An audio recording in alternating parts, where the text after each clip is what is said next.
Assalamualaikum warahmatullahi wabarakatuh. Perkenalkan saya Feni Mutiara, NIM 2223290034, kelas 3B Prodi Tadris Bahasa Indonesia, Fakultas Tarbiyah dan Tadris. Video yang saya buat adalah tugas UAS, mata kuliah Manajemen Pendidikan, dosen pengampu, Dr. Edi Safari, MPD. Latar belakang, sarana pendidikan adalah semua fasilitas yang diperlukan dalam proses belajar mengajar baik yang bergerak maupun tidak bergerak agar pencapaian tujuan pendidikan dapat berjalan dengan lancar, teratur, efektif, dan efisien. Sarana pendidikan merupakan sarana penunjang bagi proses belajar mengajar. Hal ini merupakan faktor yang harus diperhatikan oleh sebuah lembaga pendidikan karena mempengaruhi kelangsungan proses belajar mengajar di sekolah. Adanya sarana dan prasarana banyak membantu kelangsungan belajar mengajar di sekolah. Sarana dan prasarana sangat diperlukan untuk menunjang proses belajar mengajar agar siswa lebih berminat dan mudah menerima penjelasan dari guru. B. Definisi. Manajemen sarana dan prasarana pendidikan merupakan keseluruhan proses pengadaan, pendayagunaan, dan pengawasan terhadap prasarana yang digunakan untuk menunjang terselenggaranya pendidikan yang bermutu di sekolah. Sarana dan prasarana pada dasarnya merupakan elemen penting yang mendukung dan memfasilitasi seluruh rencana sekolah dapat dilaksanakan. C. Tujuan. Secara umum, tujuan manajemen sarana prasarana pendidikan adalah memberikan layanan secara profesional di bidang sarana dan pendidikan dalam rangka terselenggaranya proses pendidikan secara efektif dan efisien. Sedangkan menurut Bafadal, tujuannya yaitu 1. Untuk mengupayakan pengadaan sarana dan prasarana pendidikan melalui sistem perencanaan dan pengadaan yang hati-hati dan seksama. 2. Mengupayakan pemakaian sarana prasarana sekolah secara tepat dan efisien. 3. Untuk mengupayakan pemeliharaan sarana dan prasarana di sekolah.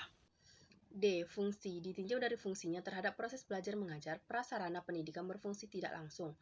Yang termasuk di dalam prasarana pendidikan adalah tanah, halaman, pagar, tanaman gedung atau bangunan sekolah, jaringan jalan, air telepon, serta perabot mobiler. Sedangkan sarana pendidikan berfungsi langsung terhadap proses belajar mengajar seperti alat pelajaran, alat peraga, dan media pendidikan.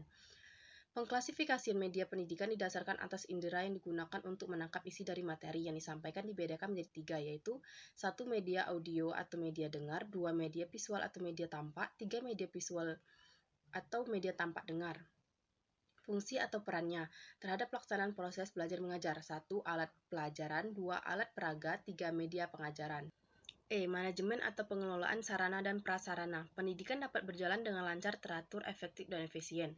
Sarana merupakan unsur yang secara langsung menunjang atau digunakan dalam melaksanakan suatu kegiatan dalam pelaksanaan proses belajar mengajar. Unsur tersebut dapat berbentuk meja, kursi, kapur, papan tulis, alat peraga, dan sebagainya. Ruang lingkup manajemen sarana dan prasarana. 1. Perencanaan. 2. Analisis kebutuhan sarana dan prasarana sekolah. 3. Perencanaan dan pengadaan sarana dan prasarana sekolah. 4. Pengorganisasian. 5. Pendistribusian sarana dan prasarana sekolah. 6. Penata sarana dan prasarana sekolah. 7. Pengerahan. 8. Pemanfaatan sarana dan prasarana sekolah secara efektif dan efisien. 9. Pemeliharaan sarana dan prasarana sekolah.